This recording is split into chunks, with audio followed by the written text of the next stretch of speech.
Our first speaker today is a graduating student pharmacist in the class of 2016, Madison Block.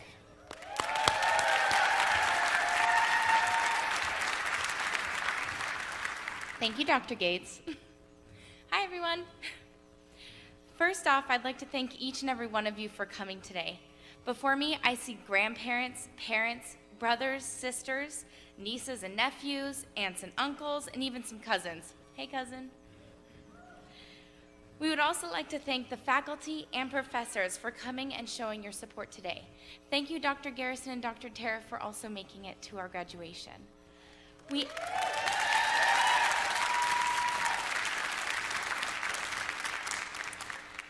asked you to come today to have you witness this monumental event when we become doctors. That's right, each of us is becoming a doctor. Can you believe it? What is running through our minds today are the vivid memories of the past, the celebration of the present, and quite frankly, the nervousness and excitement of the future.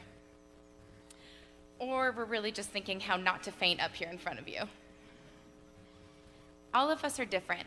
Some of us have been going to school since high school. Some of us took a break in between, had a family. Some of us have a bachelor's degree in history or chemistry. Or some of us don't have a degree at all, but rather enough credits to have the government consider not giving us any more loans. I may be one of those. By the way, those of us that have this many credits and no clearly defined bachelor's degrees are oddly enough quite good at trivia. We've come from many different areas of the country and the world. Some from Hawaii or California, the East Coast, the Midwest, the West Side, and even overseas. With all of these differences, we have one big thing in common: our love and need for helping others. This one fact is what brought all of us here today. We want to help people in one way or another. Or the fact that we really love chemistry and biology and want to make some really cool medications. When I tell someone that I'm in pharmacy school, it usually follows with a multitude of questions. Let me tell you about one such encounter. They first ask me what I'm in school for. Of course, I say, pharmacy. And then they say, oh, so you want to be a drug dealer? After about 4 years of trying to combat this stigma, I simply look at them and say, yes, a legal one. Their second statement is then, how long have you been in school?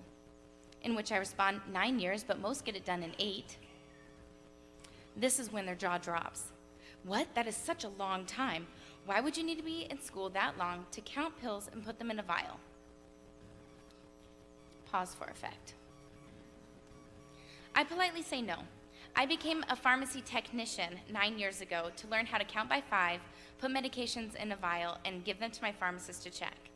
I went to pharmacy school to learn about medicines, how they interact with your body, how they work for your disease state, how to tell if a medication was prescribed correctly, but most of all, I make sure medications won't kill you. There are many misconceptions about pharmacists, but we are slowly chipping away at those and advocating for the right to practice at the top of our license. We are becoming part of the healthcare team and a vital resource for patient care.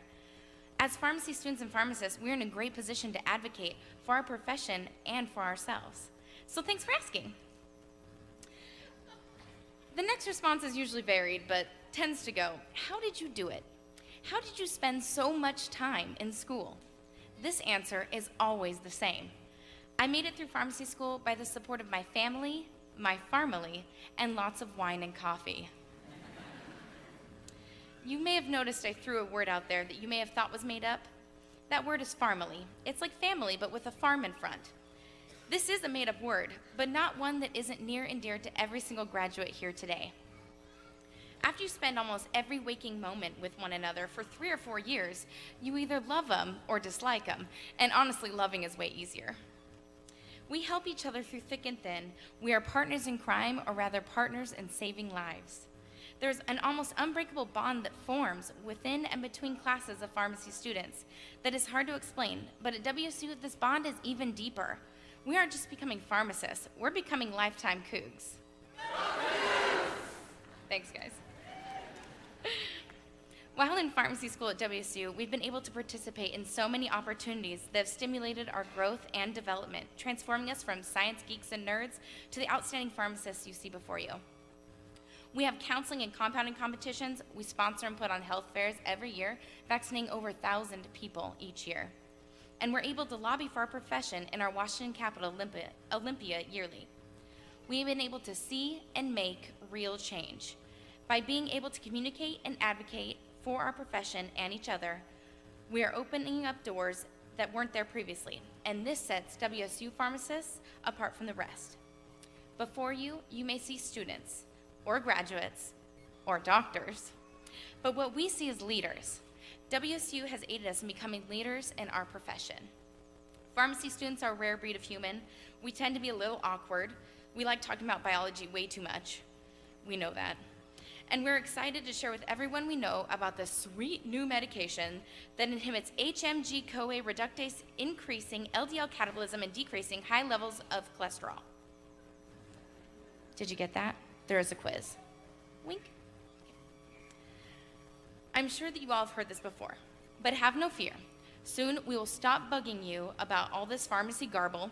Instead, we'll soon start talking incessantly about bills, our cat or dog, and the fact that we are actually hating working 40 hours a week. You know, the real adult stuff. For now, I want to say thank you so much for coming out today. And a huge thank you to my classmates for putting up with me for 4 years. I know it's not easy, but we all greatly appreciate you and everything you've done. Our faculty, our family, and our fellow co-students through this journey in our lives. Thank you, and go Cougs.